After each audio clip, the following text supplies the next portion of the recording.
kita siang ini mau belajar langsung dengerin kesaksiannya Brother Clemens tentang topik yang berjudul adalah The Power of Kepepet. Nah, jadi teman-teman, ternyata di kondisi seburuk apapun, Tuhan itu nggak pernah meninggalkan kita. Nah, bahkan dia katakan kita adalah biji mata Tuhan. Ya, Tuhan sangat mengasihi kita. Nah, jadi kita juga mau dengerin dari sisi Clemens sebagai seorang pengusaha, seorang mentor, pengarang buku. Kemudian teman-teman juga pasti tahu founder dari The Entrepreneur of Society. Hai bro. Halo Mamen, apa kabar? Apa kabar? Ih, asik, shalom. Oke. Kali ini lancar kita nih. Kalau yang dulu internetnya. Iya di kantor. Nah, sebelum mulai, again tadi saya bilang di akhir nanti ada giveaway persembahan dari Brother Clemens langsung. Buku yang dikarang langsung oleh beliau, yaitu di belakang ada tuh bukunya tuh, ya, The Art of Entrepreneurship. Teman-teman, itu buku bahasanya sederhana banget, tapi kalau teman-teman mau jadi seorang pengusaha, ini bisa jadi buku panduan yang sangat-sangat membantu. Ya, karena lengkap banget, mulai dari A sampai Z, bahkan di belakang ada kesaksiannya juga. Ya, di situ lengkap banget. Oke, kenapa lu buka di halaman itu?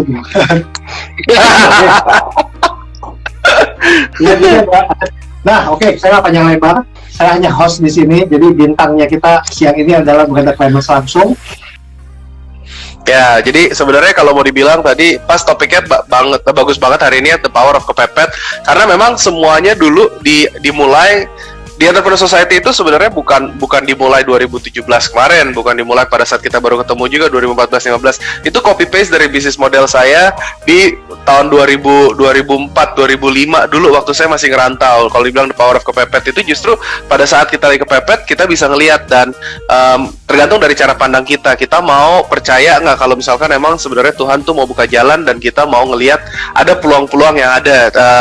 Bukan berarti kita terus menyerah, bukan berarti kita terus habis gitu langsung berpasrah diri. Misalkan dengan era corona seperti sekarang ya, mungkin bukannya kita kayak aduh nih lagi kondisi seperti ini kita terus menyerah, tapi justru kita mau berusaha. Nah, pada saat lagi kepepet, biasanya ide-ide itu tuh keluar. Gimana ya caranya? Kalau kita punya pikiran yang positif, kalau kita punya pikiran yang istilahnya mau percaya bahwa sebenarnya ada jalan keluar, kita tuh fokusnya kepada solusi, bukan kepada problem yang ada. Misalkan kita ngeliat kemarin mungkin banyak yang kehilangan pekerjaan, kehilangan apa pas di era corona, salesnya turun, toko tutup, PSBB. Mungkin kalau mau fokus di situ, wah udah pada stres. Tapi kalau kita mau fokus pada solusinya, itu sebenarnya banyak banget kita bisa ngelihat. Nah, jadi dulu saya kepepetnya gara-gara dolar naik 2003 ke 2005, terus naiknya tuh gila-gilaan. Jadi efektif pas lagi kuliah di sana harus kerja, cari duit sendiri untuk survive, istilahnya untuk biaya hidup. Jadi ngomongin dari tempat tinggal, kendaraan umum, dari transport, dari makan, itu mulai dari situ saya bikin komunitas anak rantau. Pertama dengan fokus bantuin mereka dulu, dan dari situ justru muncul bisnis model. Saya jualan kartu telepon, saya jualan tour travel ya, day trip, saya jualan kos-kosan, sampai akhirnya macam-macam gitu loh. Nah, justru itu yang saya ambil dan saya bawa ke Indonesia. Kalau misalkan emang ngelihat di Indonesia tuh ada satu problemnya itu adalah kalau kita tuh mau benar-benar maju, kita nggak boleh mau dikotak-kotakan.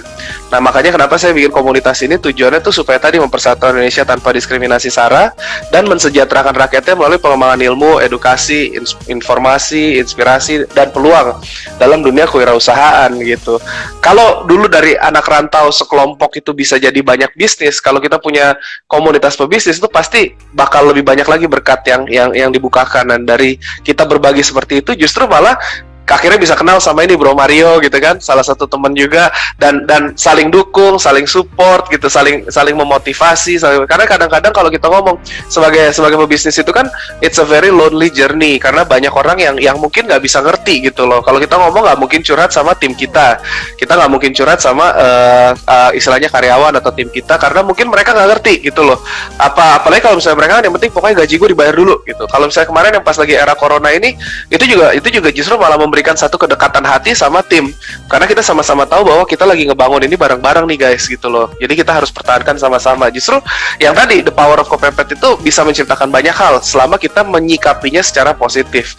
Jadi ya di Entrepreneur Society terbentuknya itu karena yang komunitas yang dulu di copy paste ke sini, dan semoga di sini bisa menjadi berkat, dan akhirnya benar ya menjadi berkat. Ya itulah yang terjadi selama berapa tahun kita berteman sampai sekarang. Dan mukanya Koko ganteng masuk di sini, asik. Gitu. Ya memang Ya. setuju sih, kita harus bersatu ya, jangan sampai terpecah-pecah. Nah, teman-teman, saya tanya selanjutnya ke Brother Clemens, ini menarik banget ya. Jadi di saat sekarang ini memang kita butuh sangat banyak inspirasi untuk kita bisa survive. Ya makanya penting banget kita dengerin obrolan seperti ini, baca buku-buku positif. Tadi juga Brother Clemens sudah ada sempat singgung soal kalau kita berpikir positif, maka tindakannya juga akan positif. Ya, makanya Betul. kita masuk ke pertanyaan kedua nih. Tadi kan bicara soal komunitasnya nih. Coba deh sedikit jelasin tentang Clemens itu siapa sih? Kalau dibilang Clemens-nya siapa? Sebenarnya kalau dibilang Clemens-nya, saya sih pengennya bilang Clemens-nya nggak penting. Yang penting justru di Entrepreneur Society-nya gitu. karena kalau mau dibilang gini, si Clemens ini adalah seorang yang punya impian, yang pada saat dia balik tuh ngelihat Indonesia tuh apa ya? Mungkin karena kelamaan ada di luar negeri, terus di luar negeri juga ngelihat banyak teman-teman Indonesia gitu ya. Banyak yang punya curhatan lah, banyak yang punya kerinduan juga, teman-teman yang dulu pada ngerantau itu pada bilang katanya kalau misalkan di Indonesia nih kenapa ya kok masih banyak banget sih diskriminasinya, padahal kita sama-sama satu bangsa loh gitu. Padahal kalau kita sama-sama anak rantau di sana, nggak peduli dari mana, tapi sesama anak rantau tuh malah saling rangkul. Jadi kita bisa berteman dengan berbagai macam suku bangsa, mau nggak peduli latar belakang agamanya, bahkan nggak peduli latar belakang mereka seksual gimana gitu ya. Cuma kita bisa respect, bisa toleransi, dan kita bisa bekerja, dan istilahnya etika kerjanya bagus, profesionalismenya bagus gitu. Cuman kalau di Indonesia tuh kayaknya masih ada kotak-kotak, dan kayaknya karena ya kita nggak bisa pungkiri juga mungkin dari politisasinya sendiri, dari SARA gitu. Nah justru itu menjadi sebuah kerinduan pada saat akhirnya udah deh pas 2014 juga si Papa kan panggil, katanya udah pulang, Papa udah kelamaan kangen gitu, dia bilang. Papa almarhum Desember kemarin baru meninggal. Jadi ya puji Tuhan saya dapat waktu itu, jeda waktu itu untuk spend waktu dengan dia lebih sering ketemuan, karena kalau di Australia paling kan ketemunya cuman setahun sekali, setahun 2 kali gitu. Nah justru dari situ ada kerinduan, akhirnya ya udah mulai ngerintis lagi di Indonesia. Dan saya punya apa yang saya punya sebenarnya, dari ilmu, dari pengalaman, dari apa yang saya sudah lihat di sana. Kita ngeliat justru kalau ditanya tadi kenapa bisa jadi menginspirasi, kenapa bisa ngebantu banyak orang, fokusnya ya terus untuk berbagi aja. Kita setiap orang itu sebenarnya punya yang namanya pengalaman kita secara pribadi. Kita punya mungkin ilmu-ilmu yang kita pelajari, mungkin hal-hal yang kita yang kuat gitu, dan kita bisa bagikan, dan itu sebenarnya bisa menjadi berkat buat banyak orang. Bahkan kalau mau ngomong nggak cuma tentang ilmu bisnis, ada salah satu member kita juga, Aaron O'Brien, itu Aaron English, dia bagikan, justru dia mau ngajarin bahasa Inggris dan dia bikin konten, dan sekarang justru jadi selebgram yang cukup tenar dan bisa membuat impact, bahkan sampai bikin ada komunitas-komunitas lain. Nah, jadi komunitas English in the Park dan sebagainya, ini teman-teman kita sama-sama ngerintisnya justru temanannya pada saat baru mulai, waktu saya baru mulai datang 14-15 itu 2015 ketemu dengan Bro Mario juga. Justru dari situ ada satu kerinduan yang ternyata nggak cuman saya sendiri gitu loh, ternyata banyak orang gitu, dan sebenarnya pada punya kerinduan kalau misalnya Indonesia mau maju tuh kita harus bisa bergandengan tangan satu dengan yang lain. Kalau bayangin punya teman dari Sabang sampai Merauke, itu peluangnya tuh nggak habis-habis, mau bikin usaha macam-macam tuh pasti bisa gitu. Jadi ya kalau perkenalan dari saya itu cuman seorang anak rantau yang pulang ke negaranya, yang punya kerinduan untuk mempersatukan, dan kerinduan untuk supaya bisa berkolaborasi dengan banyak orang dan menjadi perpanjangan tangan berkat Tuhan buat sesama melalui komunitas ini. Dan memang sudah terbukti, sudah terjadi. Buktinya ada teman-teman yang bisa mulai ngerintis bisnis baru, ketemu dengan partner-partner, ketemu dengan kolaborator. Kalau saya sendiri, saya bikin ada beberapa lini industri. Jadi ada Creative Content Marketing Agency namanya Hellogram, itu juga dengan member dari Entrepreneur Society sebelumnya. Kita bikin dari awal tahun 2019 dan sampai sekarang berjalan, dan justru itu malah salah satu yang cukup berkembang pada saat era corona seperti ini. Jadi kalau mau dibilang ya kepepet atau kebetulan, tapi sebenarnya Tuhan tuh menempatkan orang-orangnya. Jadi saya selalu bilang bertemanlah dengan siapapun, kapanpun, dan dimanapun, karena kita nggak pernah tahu Tuhan mau nempatin siapa. Malaikat-malaikatnya itu di sekeliling kita. Kita nggak bisa juga cuma mengkotakkan harus yang seagama, sesuku atau apa. Kalau misalnya mau secara ekstrim, mungkin kalau mau temenan sama kalian mesti botak semua kan, nggak bisa begitu gitu loh. Istilahnya ya. Justru karena itu akhirnya jadi terkumpul ya, kita bisa merangkul banyak orang. Sekarang udah sekitar 400, udah 500-an lah kira membernya di seluruh Indonesia. Cuman memang aktifnya masih Jakarta, Surabaya, Bali sih gitu. Nanti mungkin ke depannya kita bisa lebih banyak event-event di daerah kalau coronanya udah selesai. Amin. Ini sedikit ceritanya ya dari Creative Marketing Agency, ada Hologram, ada Sibuk Liburan, Travel Agent yang kerjasama sama Insider juga. Terus ada properti di Manado kita bangun ya, walaupun itu untuk proyek belajar. Terus ya ada beberapa lini industri lagi lah yang nanti kalau misalkan emang itu saya ceritain gitu kalau nyambung. Pabrik kosmetik ya, nanti kita bahas ya ke situ ya Bu. Iya, itu semua dipertemukan sama Tuhan lah kalau mau ngomong. Jadi member-membernya justru ketemu malah bisnisnya bareng-bareng dengan member-member ini gitu. Kenapa enggak gitu kan? Sempat ada singgung soal Papa panggil 2014 gitu ya buat pulang. Iya. Teman-teman, saya tahu Om Boy Raharja ya, almarhum papanya Clemens. Beliau itu adalah salah satu orang yang paling humble, paling rendah hati, lemah lembut yang pernah saya temui di dalam hidup saya. Ya, jadi beliau benar-benar sosok yang sangat luar biasa ya, almarhum Om Boy Raharja. Itu rencana Tuhan lah, kalau dibilang semua pembentukan. Masih ada permanent resident tuh sampai bulan Mei kemarin. Saya nggak tahu apakah saya akan perpanjang apa enggak. Itu kan 5 tahun ya. Cuman karena corona jadi servisnya semua stop. Tapi ya udahlah, udah dibukain jalan sama Tuhan di Indonesia kan, kita bisa ngerintis ini semua. So kita ikutin aja, sama kayak Bapak Abraham kan. Clemens jalan, oke bos siap. Turut ke Manado, oke siap. Balik lagi Jakarta, oke siap. Gitu. Saya mau tanya selanjutnya nih Bu, boleh sharing sedikit tentang, kan pengusahanya banyak nih, ada yang kolaborasi, ada yang lain gitu. Nah, cerita yang bagian satu cerita menarik yang menurut lu itu ini kejadiannya sangat menginspiratif sekali Bu. Ya sebenarnya sangat menginspiratif ya, pengusaha-pengusahanya kan berbagai suku, berbagai bidang usaha gitu. Pilih satu aja bagian ke kita. Di antara member ya, kan? Nah, yang terjadi di ya. Jadi saya mungkin nggak sebut nama membernya karena ini saya ceritakan sedikit lebih internal ya, mungkin buat penyemangatan aja. Ada member yang waktu itu udah datang terus dia putus asa sampai dia mau istilahnya mengakhiri hidup. Nggak bisa dipungkiri sebagai pengusaha kemungkinan ya pressure yang kita hadapi itu kan jauh lebih keras, jauh lebih kuat. Saya nggak sebut nama, saya nggak sebut brand, saya nggak sebut ini. Tapi pada saat itu akhirnya dia memutuskan untuk akhirnya dia udah lepasin stoknya semua, dia udah pokoknya udah mau nyerah, udah mau give up.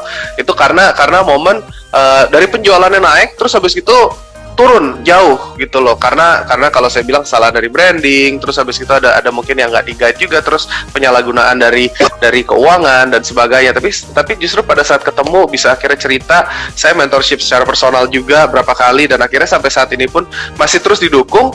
Dan justru sekarang malah akhirnya dengan pivot model dan bisnis model itu terus berjalan, brandnya juga ya mungkin teman-teman nanti akan kenal suatu saat, tapi biar bukan saya cerita gitu. Nah justru di situ dia punya satu semangat baru, dan terus dengan beberapa ide-ide itu dipertemukan dengan member-member lagi yang bisa jadi suppliernya. Akhirnya mulai maju di situ, dia bikin satu brand ini dan dia mulai galakan. Saya kenalin dengan beberapa influencer dan saya ikut bantu promosikan juga produknya berapa kali ya. Mungkin kalau teman-teman ikutin setahun 2 tahun terakhir gitu di Instagram, nggak sering tapi ada beberapa kali, dan justru akhirnya malah sekarang dia punya satu fighting spirit lagi, dan dia benar-benar akhirnya sekarang brandnya berjalan. Ada sub brand lagi baru dia bikin yang cukup berjalan juga. Memang pada saat corona ya kena imbas, semuanya kena imbas.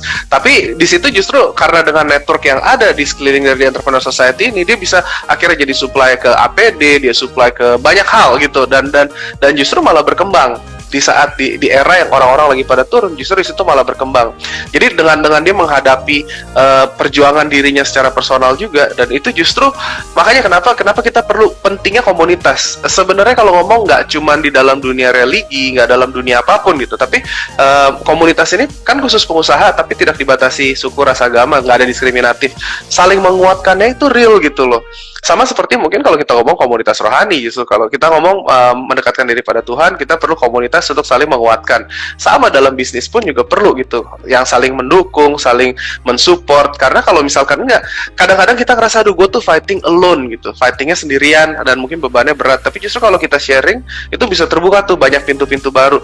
Akhirnya dari situ ya, yang sekarang terjadi, sekarang bisnisnya berkembang gitu. Kalau saya sebut brandnya ntar ketahuan pada kenal nggak enak. Itu nanti biar mungkin ceritanya, rencananya ke depannya dari The Entrepreneur Society ini kan akan ada YouTube channelnya juga. Kita udah mulai ngeliput, ada beberapa teman-teman terutama yang udah masuk ke Heartline Radio kemarin, terus ada ke Genflix TV. Nah itu nanti ada teman-teman yang akan saya liput juga untuk menceritakan kisah-kisah inspirasinya mereka. Kemarin pas saya ngajak ada 2 minggu terakhir lah, itu saya sebutnya season 1 trial, Senin sampai Jumat live. Itu juga banyak kisah-kisah inspiratif tuh dari member-member yang dimentori personal, yang benar-benar tadinya istilahnya susah jualan, tapi akhirnya terus jadi sampai Instagramnya rame, terus dia bisa bikin influencer marketingnya yang hits dan sebagainya. Itu ya puji Tuhan gitu. Kita ngomong, saya cuma berbagi aja apa yang bisa saya kasihin, sampai saya bisa bagiin silahkan gitu kan. Kalau mau belajar juga nggak apa-apa. Dan itu yang terjadi gitu, itu real. Dan itu justru malah memberikan penyemangatan buat saya juga gitu, karena ngelihat gini, kita hidup cuma sebentar teman-teman ya, hidup kita pendek. Kita tuh mau nanti pada saat saya ngeliat pas papa meninggal Desember lalu, itu kan dikremasi, jam tangannya aja nggak bisa masuk ke dalam kremasinya gitu loh. Maksudnya terakhirnya abunya tuh jadi dimasukin ke guci kan. Jadi kita tuh lahir tanpa apa-apa, pulang nanti tanpa apa-apa. Kalau misalkan emang kita sekarang mau tengil-tengil, sombong-sombong, koleksi barang-barang juga, at the end of the day nggak akan ada hasilnya gitu. Justru sekarang impact apa yang kita bisa berikan sama orang lain, itu yang jadi misi hidup saya sih. Makanya kenapa ya di Entrepreneur Society ini kita jalan sama-sama akhirnya gitu. Itu real bro ceritanya. Oke. Gitu ya. Seru. Kalau teman-teman tahu firman Tuhan yang katakan, kalau pohon ini nggak berbuah, maka Tuhan minta untuk ditebang. Nah, makanya penting banget, seperti tadi sangat menginspirasi ya dari Brother Clemens, kita bukan cuma bertumbuh, tapi kita bisa menghasilkan buah. Pada saat kita menghasilkan buah, yang merasakan itu orang lain pastinya. Nah, sama seperti tadi ceritanya ini sangat-sangat menginspiratif. Nih, saya juga baru dengar ya Bu ya. Gimana yang give up, mau bunuh diri, tapi justru disitulah kita mau nggak bantu dia. Jangan pada saat seneng doang kita bantu, pada saat dia lagi tajir kita datengin, tapi justru pada saat dia lagi kita mau datang, kita mau hadir di situ. Ya karena kita juga butuh iman namanya. Ya begitu. Nah, Bro, sekarang kan era corona. By the way, kita ngomong lagi era corona begini. Kita harus coba lihat peluang baru, terutama apabila bisnis kita lagi nggak jalan nih. Kalau pas kebetulan bisnis kita nggak jalan, kan mau nggak mau kita pivot dong. Nggak mungkin kita nonton drama Korea dong di rumah kan. Betul. Nah, betul. Boleh nggak Bu bagiin sedikit tips praktis? Ya kadang kan banyak orang bingung nih. Kadang kalau dari pengusaha pivot itu masih lumayan gampang Bro. Itu aja susah-susah gampang. Tapi gimana kalau dia kawan misalnya kerja sama orang, belum punya mentalitas pengusaha, sedangkan dia harus tanda kutip pivot. Pivot itu kan dalam arti ya buka usaha atau cari peluang-peluang gitu. Nah, bagiin dong praktis supaya kita bisa pivot tadi. Oke, justru ini salah satu juga yang karena terjadinya corona, saya bilang di setiap corona itu pasti ada di setiap krisis, bukan setiap corona, setiap krisis itu pasti ada peluang. Jadi kita ngelihat dari krisis 9798, 2007 2008 itu di setiap krisis yang pada jatuh pasti ada kesempatan untuk orang naik. Memang kalau ngomongin kan saya selalu sharingnya sebagai pengusaha. Nah di Entrepreneur Society sendiri kita bikin bro, jadi ada disebutnya kalau teman-teman mau ngecek itu ngelihat Instagramnya peluangusaha.tes, peluangusaha.tes ya. Itu kita mempertemukan member-member kita kan banyak yang bisnisnya turun, produknya susah, istilah penjualannya pada turun. Kita kumpulkan, kita kurasikan, dan kita di sini punya produk-produk yang bagus. Nah, sekarang kita tahu juga kita mau nolong mereka gimana untuk jualan, kita juga mau nolong teman-teman yang tadi kena imbas pengurangan jam kerja, pengurangan gaji, atau bahkan mungkin dipotong kerjaannya, mungkin udah nggak ada pekerjaan lagi. Nah, itu bisa ngelihat peluang-peluang kita ajarkan di tadi peluang usaha.tes ini. Ini udah batch pertama kemarin 20 orang trial, udah berjalan sekarang. Itu kita ada e-learning modulnya ngajarin gimana caranya dari mindset, cara jualan offline sama cara jualan online. Jadi kita ajarkan di situ untuk kayak pakai media sosial. Sebenarnya kalau daripada di rumah bengong nggak ngapa-ngapain gitu ya, itu tuh bisa kita dengan mainan Instagram atau bikin TikTok atau bikin apa. Sebenarnya itu konten-konten, kita kasih konten-konten yang bagus. Kalau kontennya menarik, followersnya naik, nanti kita bisa put produk-produk masuk ke dalam situ sebenarnya. Dan salah satunya juga di The Entrepreneur Society banyak yang kita suka saling sharing, saling nge-post lah produknya teman-teman gitu. Kemarin ada yang jualan sate, ada yang jualan apa gitu kan, kita posting gitu, ada yang jualan ini ada donat yang enak banget, terus ada kopi juga kan, mereknya biru, itu juga kita posting gitu kan ya. Kita kan saling dukung sama teman-teman lah intinya gitu ceritanya. Jadi ya ini tujuannya adalah tadi peluang usaha.ts ini sebenarnya diluncurkan untuk membantu teman-teman yang punya produk, untuk membantu juga teman-teman yang nyari peluang, dan di sini diajarkan gitu loh. Ada dapat nanti personal mentorship sama saya juga, bisa live segala macam, mau tanya jawab. Nah, itu batch kedua ini kita buka, terus produk ini kan terus bertambah. Sama member-member ini juga ya, begitu udah masuk mereka tinggal pilih mau jualan produk yang mana yang paling sesuai. Mau jualannya dari door knocking, tetangga-tetangga, itu peluangnya banyak gitu. Istilah sampai frozen food, ada ngomongin dari member kita, ada yang bikin tumbler, ada yang bikin kado, ada yang bikin apa, ada yang bikin sabun. Apa juga kalau misalnya mau mah ya kan bisa gitu. Itu mungkin bisa menjawab jadi salah satu solusi. Kalau sebagai pebisnis ya kita harus ngelihat peluang-peluangnya. Nah, ini yang kita coba bikin. Kalau mau ngomong masa depannya seperti apa, kita nggak pernah tahu loh. Bisa jadi aja ini bisa menjadi sebuah marketplace baru atau menjadi sebuah satu platform distribusi, kita nggak pernah tahu. Tapi karena corona gitu, jadi peluangnya ada bro, gitu istilahnya. Ini yang kita coba lakukan untuk masyarakat luas. Kalau di Entrepreneur Society saya ngajarin kelas 1 sampai 6, di buku ada. Ini kelas 0 lah. Nanti kalau mereka di sini udah kuat nih, udah bisa jualan, nah mereka minimal bisa mungkin mikirin mau bikin produk apa, naik kelas 1, kelas 2-nya ikut gabung di komunitas kita sama aja. Gitu. Okay. Semoga jadi berkat deh. TS ini basically udah mulai running tapi masih dalam bentuk prototype gitu ya. Betul. Jadi ya kita grup WhatsApp, grup Facebook, terus habis gitu produknya kurasinya juga katalognya masih pakai Google Drive, Google Docs gitu kan. Tapi ya nanti akan berkembang gitu terus karena kita kan selalu improve kan. Begitu. Teman boleh lihat di usaha.ts, di situ kita bisa belajar. Tadi diajarin secara detail bahkan ya step-step gimana. Minimal bisa jualan lah. Kemarin dari batch pertama ini ada yang udah sukses tuh jualan alpokat. Alpokat ngambil dari Francis, member kita juga kan. Alpokat jualannya nggak tahu gimana dia jualan alpokat sampai juta-jutaan bro. Ada kayak 1 juta lebih apa gimana gitu pendapatannya. Kayaknya gue tahu. Baru dua. Oh gitu ya. Gue nggak tahu siapa. Tapi jualan alpokat bisa omsetnya 1 juta lebih gitu kan. Itu kayak lucu juga. Oke.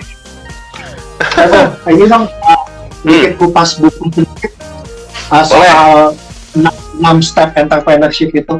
Ini kalau ngomongin kelasnya ada kelas 1 sampai kelas 6, itu semua dijelasin secara detail di sini. Tapi ya intinya sebenarnya kalau ngomongin kelas 1, kelas 2 itu adalah orang-orang yang pendapatannya belum stabil.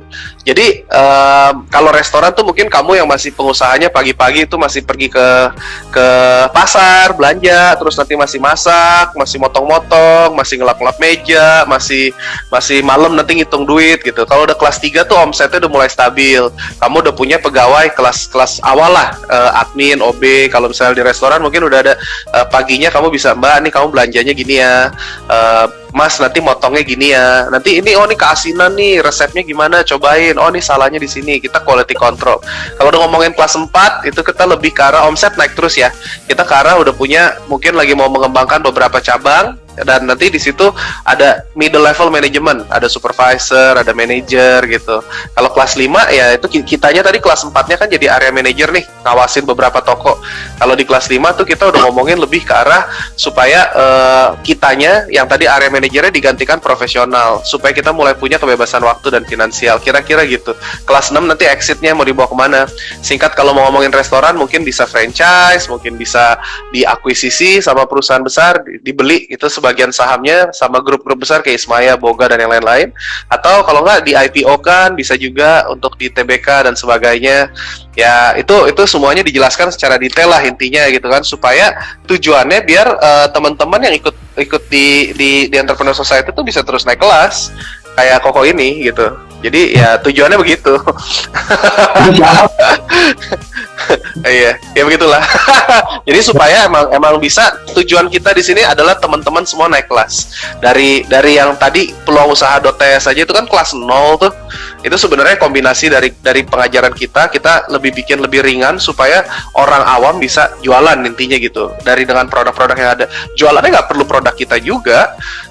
Mau ngomongin dari produk luar pun terserah gitu. Kan tujuannya untuk kasih peluang buat mereka semua biar bisa berkembang gitu. Nanti bisa naik kelas 1, 2, 3 ya terus naik sama-sama kita bareng-bareng. Kalau semuanya berkembang kan Indonesia sukses. Ya kan, Indonesia tuh masih butuh pengusaha soalnya. Gitu ceritanya. Oke. Ini pengalaman pribadi ya. Kan pasti sebagai pengusaha pasti pernah mengalami namanya kesulitan, tantangan, rintangan dan sebagainya.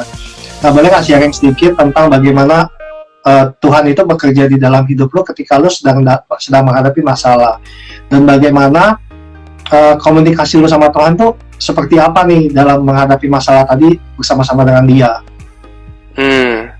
Kalau mau dibilang sebenarnya waktu zaman di Australia dulu itu gue percaya Tuhan nggak pernah ninggalin ya. Cuman guanya sempet jauh gitu loh, istilahnya ya berdoa tapi mungkin jarang ke gereja. Dan saya pernah ada momen-momen seperti itu lah, dari belasan tahun ngerantau, terus sempat ada krisis iman, tapi Tuhan tuh nggak pernah ninggalin gitu loh. Jadi kalau mau dibilang komunikasinya ya tetap dikirimkan orang-orang yang tepat, tetap dikasih pekerjaan yang tepat. Maksudnya dibilang tepat mungkin pada saat itu berasanya kayak aduh nih apaan sih, kok capek banget, aduh kok ini. Tapi justru itu pembentukan mental.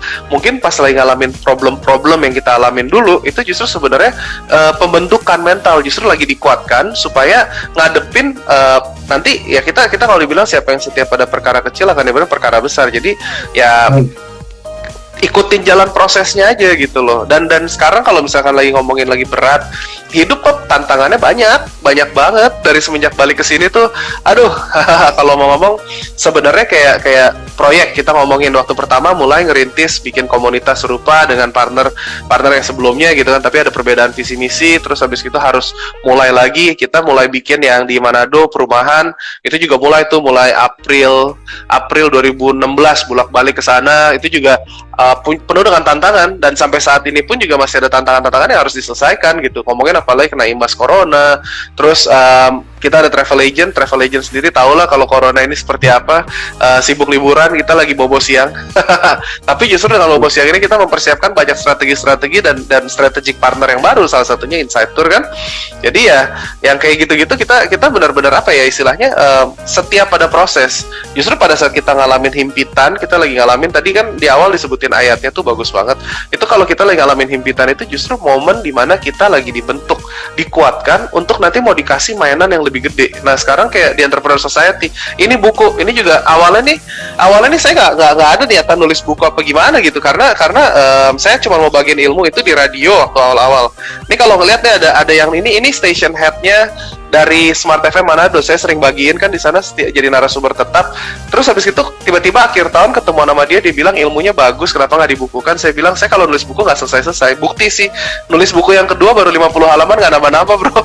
Kayak perlu sediain waktu khusus gue ngetik gitu loh. Kayak lebih senang begini kan interaksi sama orang kan. Jadi nggak selesai. Tapi dia bilang dia ghostwriter, dia mau nulisin.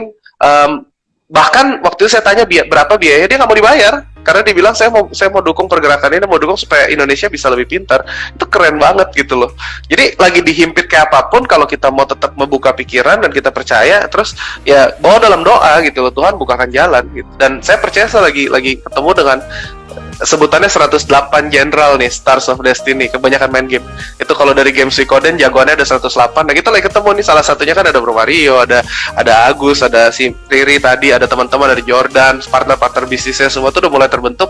Nanti kita akan jadi satu grup yang kuat pasti gitu ke depannya. Gitu. Jadi berserah tapi bukan berarti terus pasrah ya. Pokoknya kalau dikasih peluang ya, ini kayak misalkan ya hari ini lagi dengerin teman-teman ya, ada berapa orang yang dengerin hari ini, mungkin ngeliat peluang usaha.ts, cek aja, mungkin aja itu salah satu jawaban dari doa, kan nggak pernah tahu, gitu loh. Kayak kita ngelihat nggak perlu modal kok, nggak perlu beli stokis atau apa, tapi ya jadi dropshipper lah bahkan istilahnya. Semoga sih bisa jadi berkat. Ada beberapa yang tanya di sini. Ini kita kayaknya harus ditanya kapan jalan-jalan sama Complements. Ini Kalilen ya. Kita harus Kalilen bareng. Siap. Kalilen bareng. Belum pernah kita. Boleh kita bikin grup nanti ya, rame-rame ya. Seru ya. Ya, kita bikin. Ya, semoga sudah mulai lancar semuanya. Tadi ada yang nanya dari @t_tuni. Om, plan ke depan bagaimana untuk pengusaha seperti Om? Nah, panggil Om, nggak apa-apa, biarin. Koko ganteng, asik. Plan ke depannya, kalau saya plan ke depannya adalah memperkuat basis-basis di dunia digital. Jadi kayak tadi, semua yang dirintis secara offline, kayak tadi Peluang Usaha.ts ini kan semi-semi kan, tapi mungkin nanti akan ada platformnya sendiri, nggak tahu apakah itu website, apakah itu aplikasi gitu. Dari komunitas kita pun juga aplikasinya udah mau keluar nih, stay tune. Jadi di situ nanti akan ada e-course-nya yang bisa ngebantu kamu nge-guide dari kelas 1 sampai kelas 6. Mungkin yang tadi peluang usaha ini akan dimasukkan jadi kelas 0 kali, nggak tahu nanti ke depannya gimana pengembangannya.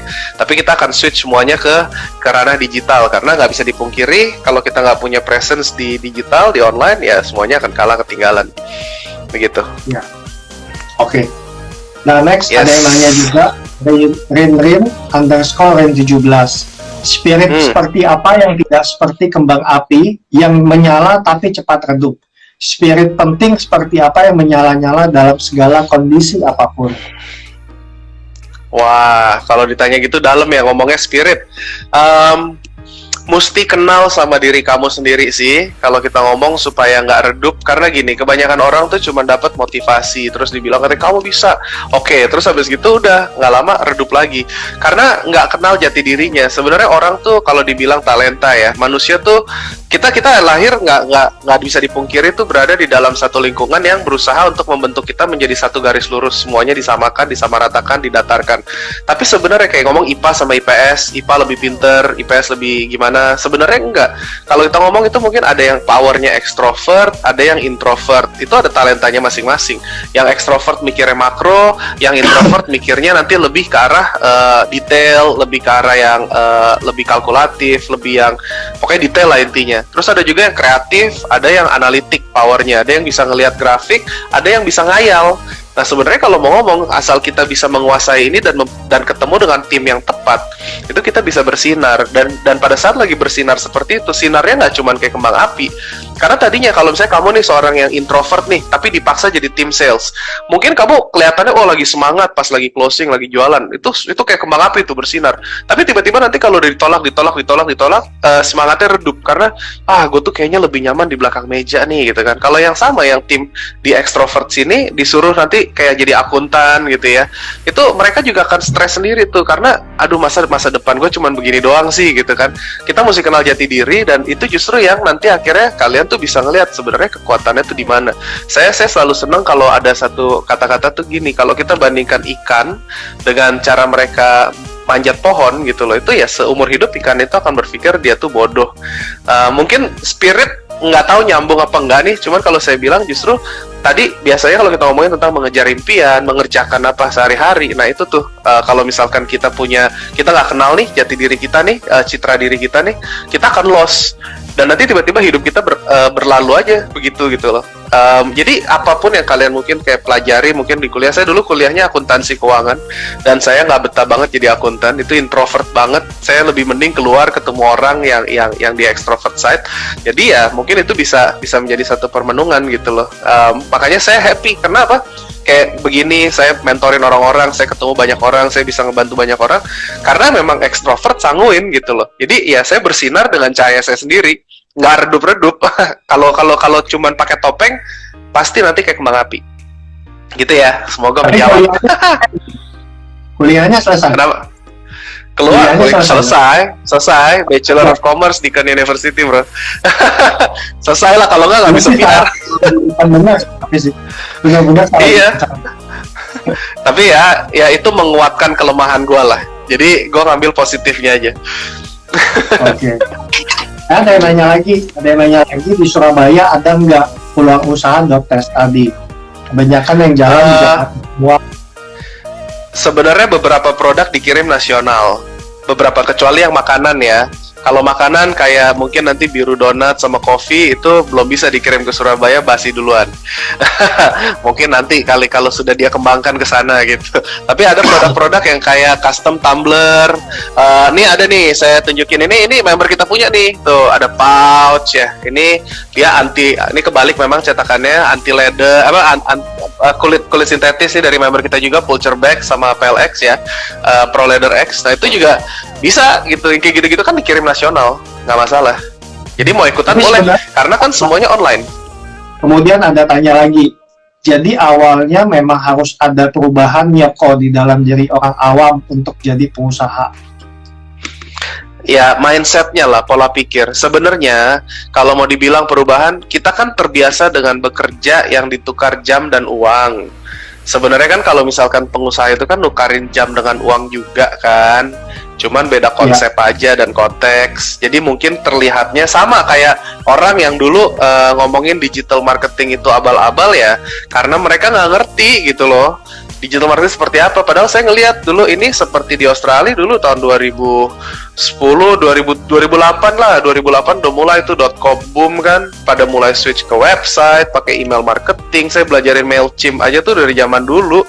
Jadi udah ngerti mailing list apa segala macam gitu kan. Sekarang funnelnya pakai media sosial itu lebih berbeda karena teknologinya lebih berkembang. Tapi ya kita perlu adaptasi gitu loh, dari mindset semuanya. Sebenarnya cuma tinggal transisi. Kalau dulu misalkan kamu kerja full time 8 jamnya di kantor, dengan adanya corona begini sekarang 8 jamnya mungkin di rumah. Atau mungkin dengan internet, nanti work from home. Ini akan merubah semuanya. Kalau kita nggak bisa beradaptasi, nggak mau berubah ya ketinggalan zaman, intinya gitu. Oke, memang ya betul, butuh perubahan intinya. Ya, Yes. Einstein pernah bilang, seorang yang mengharapkan hasil yang sama, yang berbeda dengan action yang sama, itu orang bodoh katanya. Jadi kalau mau hasil yang berbeda, ya actionnya juga harus beda. Nah ini ada satu pertanyaan lagi. Ini Susan RGT. Kalau dilihat di IG-nya, Susan ini sepertinya fotografer, bro. Jadi dia bilang, lagi dalam tahap self-employed, tapi kebentuk mentality untuk naik kelas, kayak rekrut karyawan dan kekhawatiran lainnya. Minta tipsnya. Oke, itu biasanya terjadi di kelas 1, kelas 2. Kelas 1, kelas 2 itu masih semuanya self-employed, omsetnya belum stabil.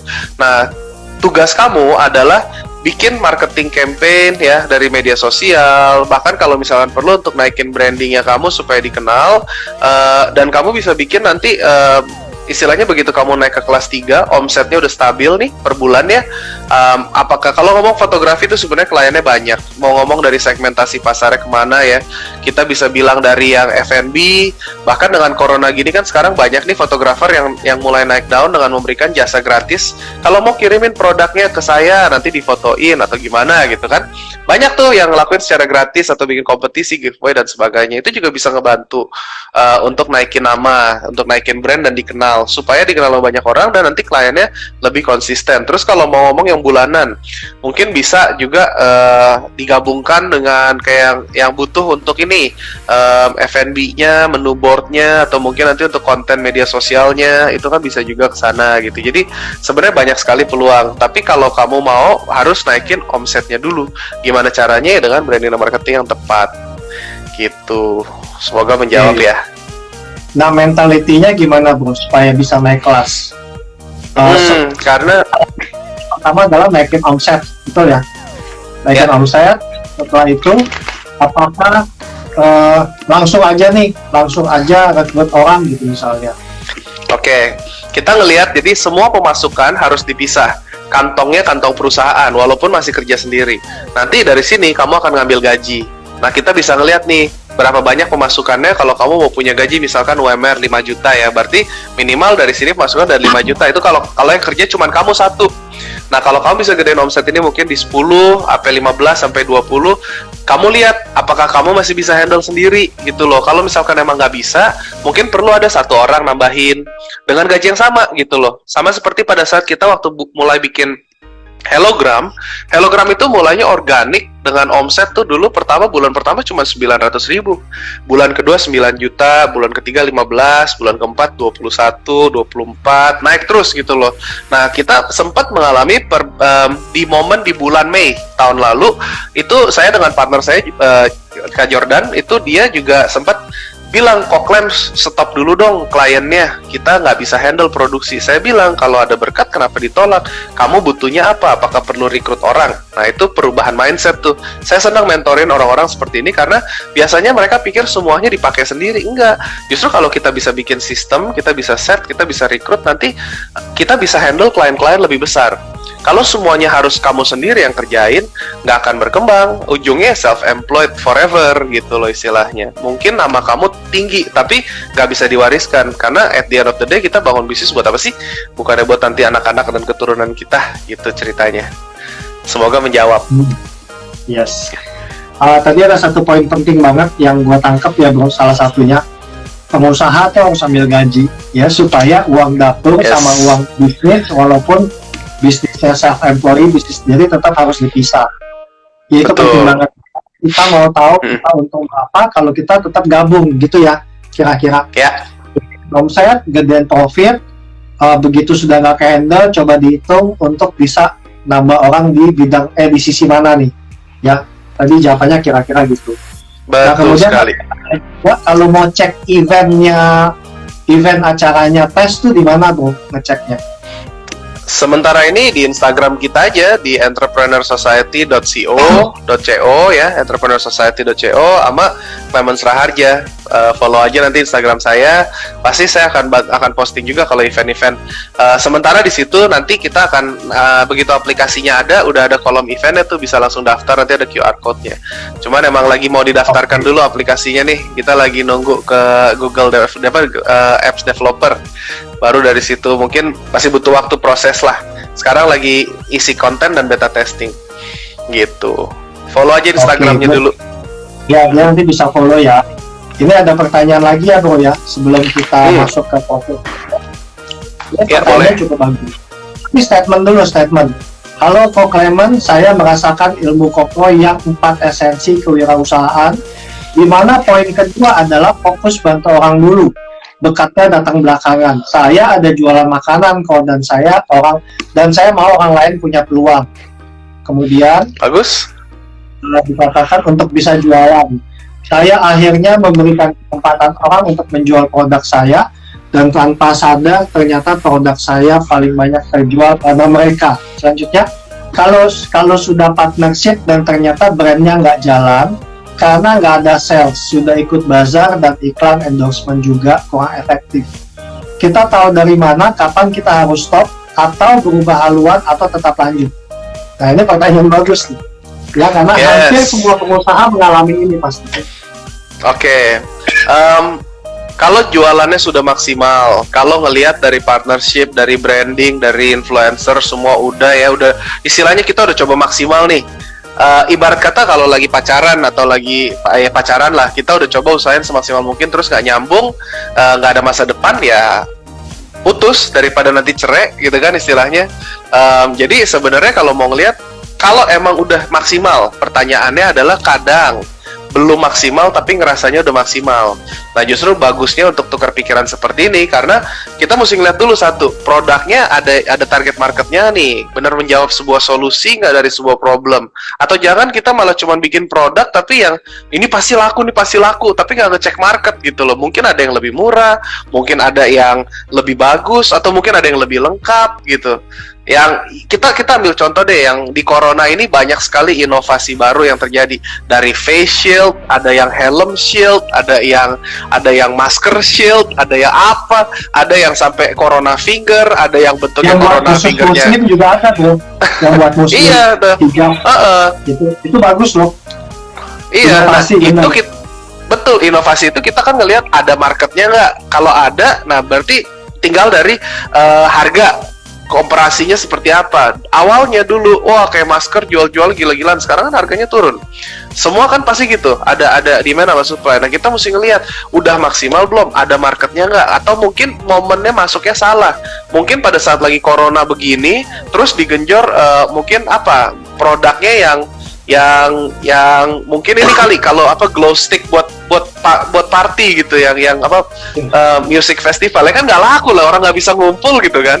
Kita mesti lihat dulu marketnya ada nggak. Nah ini terus habis itu kalau itunya semua sudah terjawab dengan benar, harganya udah oke, marketnya ada, jualannya udah maksimal belum? Apakah justru mereka belum dengar gitu? Kalau misalkan emang itu semua udah maksimal, ya udah gantilah, berubah haluan. Kalau kita mau ngomong contohnya, ya kalau mungkin contohnya kurang nyambung, kalau travel agent dan mereka harus tutup sementara karena corona, ya mau nggak mau harus pivot gitu loh. Tapi kalau sudah maksimal ya, kalau misalkan emang belum maksimal, nah coba dipikirin lagi kira-kira apa. Atau mungkin kamu salah taruh harga, mungkin harga kamu terlalu tinggi, atau mungkin masyarakat belum beli. Kita ngambil contoh kayak dulu ada fast food restoran dari Australia itu terkenal, namanya Nando's. Masuk di Indonesia 10 tahun yang lalu. 10 tahun yang lalu itu jadi kayak makanan mewah. Itu ayamnya bukan ayam goreng, tapi ayam panggang sebenarnya. Kayak fast food, kayak KFC gitulah. Nah tapi kalau ngomong masuknya sekarang, di momen kayak tahun lalu atau 2 tahun lalu, di mana masyarakatnya sudah mulai dewasa, mereka akan suka gitu. Sekarang berapa banyak makanan sehat di luar sana? Dan jelas ayam panggang lebih sehat daripada ayam goreng, intinya gitu. Jadi ya tergantung timing pasarnya juga. Kalau kamu ngomongin internet, digital marketing 10 tahun yang lalu, mungkin nggak ada yang gubris. Nggak ada internet, gitu. Nah sekarang justru kayak kita ngomongin digital marketing tuh kayak orang-orang yang kayak baru wow iya nih corona gitu, baru mulai nge-hits. Tergantung timingnya, tergantung banyak sekali aspeknya. Tapi kalau emang itu sudah maksimal dan kamu ngeliat, ya pivot aja boleh gitu. Semoga menjawab ya. Itu banyak variabelnya soalnya tadi jawabannya. Banyak. Ini pertanyaan terakhir ya teman-teman. Nanti kalau ada yang mau tanya, silakan langsung DM ke Ko Clemens di Clemens Raharja. IG-nya sama, ada IG-nya tes juga. Ini pertanyaan terakhir.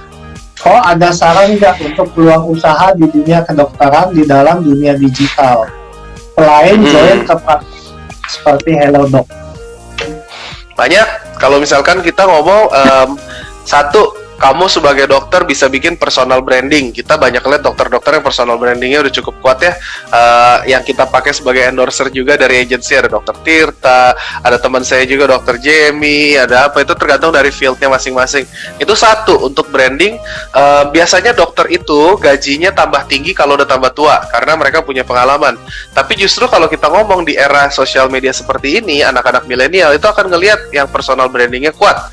Jadi itu bisa untuk masuk. Kalau HelloDoc itu adalah salah satu platform, mungkin portofolio kali hitungannya, kayak LinkedIn ya, sebagai pengusaha untuk cerita-cerita. Jadi ya praktek online, kalau misalkan mau ngomong, nanti dokter pun juga bisa mengeluarkan produk sebetulnya. Nggak tahu ada etikanya nggak, saya bukan dokter, saya nggak tahu juga. Tapi kalau misalkan mau ciptakan, saya ada beberapa member-member kita di The Entrepreneur Society, dokter kecantikan, dan mereka udah punya klinik, mereka udah punya produknya sendiri, mereka juga bikin akun Instagram untuk jualan, yang omsetnya kalau mau ngomong bisa MM-an gitu loh. Jadi tidak ada limit mau kemana, tergantung dari apa yang kamu punya passion. Kalau misalkan tadi kecantikan masuknya ke produk kecantikan, ya mungkin kalau yang psikologi masuknya ke konsultasi, atau mungkin kalau yang researcher mungkin nanti masuknya ke apa, saya nggak tahu, mungkin ngomongin nanti dari riset produk-produk baru dan sebagainya, itu bisa juga gitu loh ya. Nggak ada limitnya sebenarnya. Yang penting branding dan marketingnya kamu dikenal, intinya gitu. Oke teman-teman, ini seru banget dan pertanyaan kayaknya saya tadi ada skip pertanyaan juga, cuman kita udah nggak ada waktu ya, karena IG Live cuma bisa 1 jam. Again, teman-teman yang mau tahu lebih lanjut boleh baca bukunya bisa beli di mana, nanti bisa cek di IG-nya Ko Clement atau IG-nya TES.